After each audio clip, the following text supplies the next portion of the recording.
Carlos Heller, ¿cómo le va? ¿Qué tal, Charlie? Bueno, la palabra política, Carlos Heller. ¿De qué se trata? Es una recopilación de notas, artículos que han sido publicados con mi firma desde que fui electo diputado hasta cerca de fin de año, es decir, hasta que terminó el periodo parlamentario, donde hablamos de los distintos temas que hacen a la problemática nacional, a la ciudad, etcétera. Abrí justo y dice, el sistema financiero debe ser regulado. Hay un proyecto de ley suyo ahí dando vuelta, ¿no? Hay un proyecto que ya tiene un año de tratamiento parlamentario, en el que se ha avanzado en la Comisión de Finanzas, en la que se ha recibido la opinión de los sectores, digamos, interesados.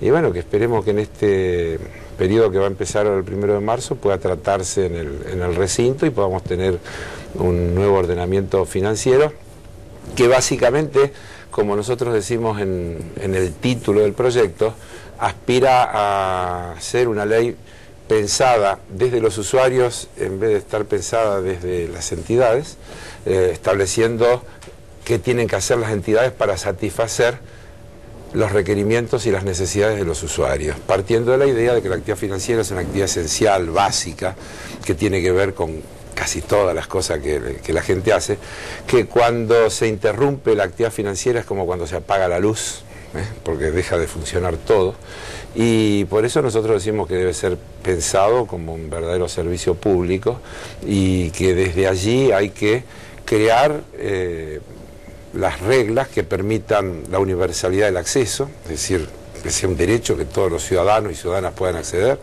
que las regiones puedan acceder. El 69% de las localidades de la República Argentina carecen absolutamente de servicio financiero. 69.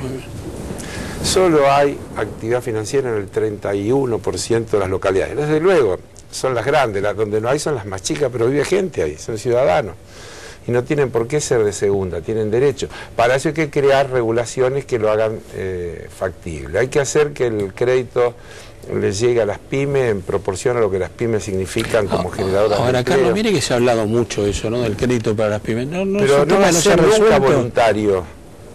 Porque acá hay un tema, voy a volver a explicarlo por enésima vez.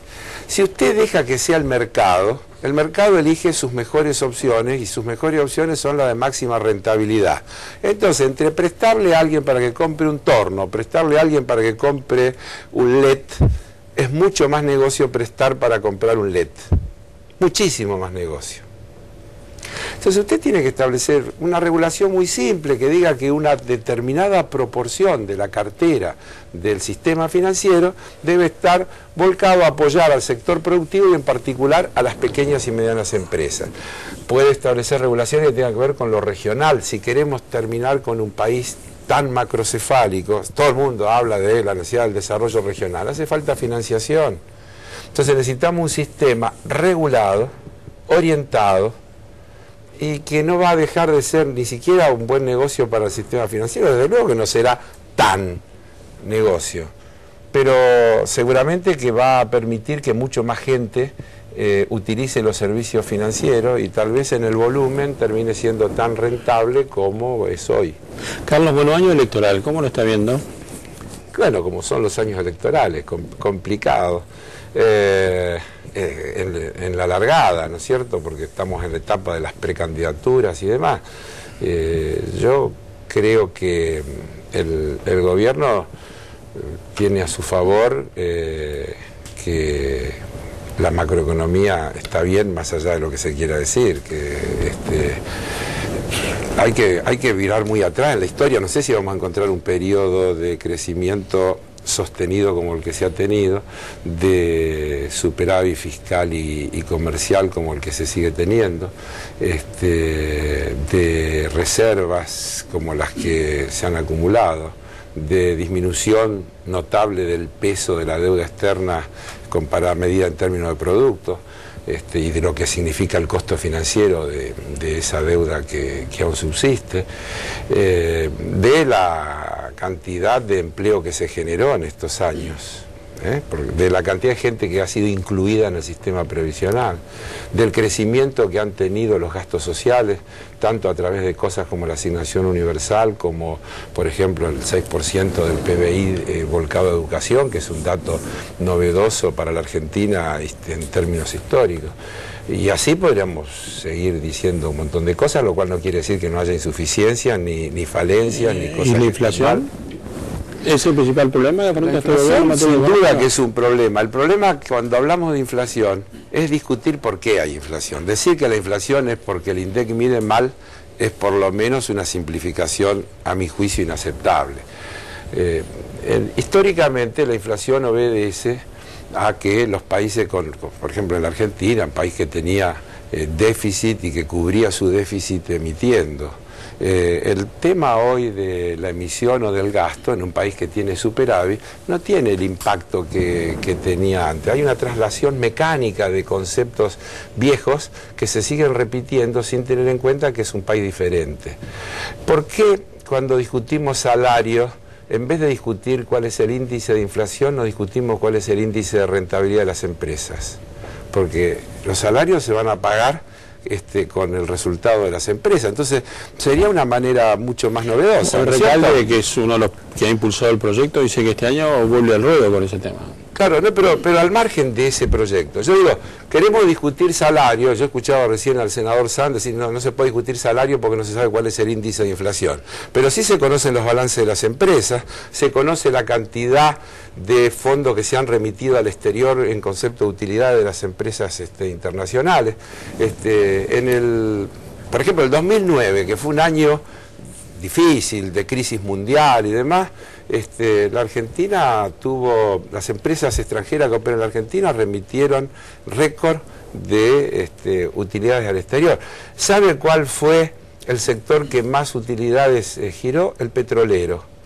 Entonces, cuando discutimos por qué aumenta la nafta una compañía petrolera, ¿la aumenta porque los índices miden mal o lo aumenta porque quiere aumentar su rentabilidad, porque entiende que hay elasticidad para que se le siga pagando más y para seguir aumentando la rentabilidad? ¿Dónde está? ¿Por qué no se discute sobre la base de los costos de la industria petrolera?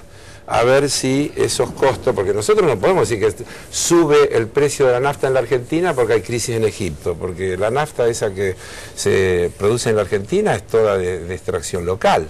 Y los costos son los costos que tenemos en el país. Entonces, ¿por qué tenemos que estar supeditados a lo que sucede en un escenario internacional?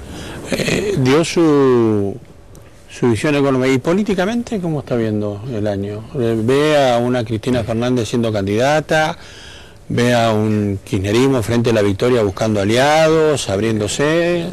A ver, yo creo que el proceso que se inició en el 2013 es un proceso virtuoso, que hay que apoyar y que hay que tratar de profundizar y que hay que tratar de mejorar. Yo no creo que todo lo que se hizo está bien, ni que se hizo todo lo que había que hacer. Pero creo que la dirección en la que se va es la que hay que tratar de que se siga yendo y hay que profundizar ese rumbo. Y creo que en las condiciones políticas de la Argentina del 2011, la única persona que puede garantizar que eso sea así es la presidenta. Entonces creo que yo espero, no tengo información para decirlo, de dar una opinión, pero yo espero que Cristina sea candidata y el espacio al que pertenezco tiene vocación de trabajar para ayudar a que esa candidata resulte reelecta. Ese espacio lo tiene a Martín Sabatella, ¿no? Sí, señor. Él ha dicho que en la provincia, que a nivel nacional él apoya a Cristina, en la provincia es opositor. Sí, creo que va a ser candidato a gobernador y creo que candidaturas todavía no hemos decidido. Nosotros estamos trabajando en un espacio común que se llama Nuevo Encuentro y las candidaturas se resolverán en reuniones, en debates, en acuerdos como corresponde, pero efectivamente Martín tiene toda la impronta para ser candidato a gobernador en la provincia de Buenos Aires y creo que tiene también un sector importante del electorado que lo ve con simpatía, como un cambio, como una alternativa a las fuerzas políticas tradicionales, que efectivamente está dispuesto a darle apoyo a este proyecto, a tratar de tomar lo mejor de él, a tratar de aportar renovación en metodología, en la forma de construir política, en la transparencia, una cantidad de cosas en las que seguramente hay mucho reclamo pendiente de la sociedad y que figuras jóvenes de la política como Martín Sabatella pueden representar perfectamente para sumarla a otras fuerzas y construir entonces el apoyo necesario para poder profundizar, porque no hay que equivocarse. Para avanzar en las reformas que la Argentina todavía necesita, habrá indefectiblemente conflictos de intereses y tensiones. Hace falta mucho respaldo político para que eso pueda hacerse. Carlos, fue un gusto, muchas gracias. Hasta cualquier momento, gracias a usted. Pausa, Alberto Fernández va a estar con nosotros aquí en apenas un instante.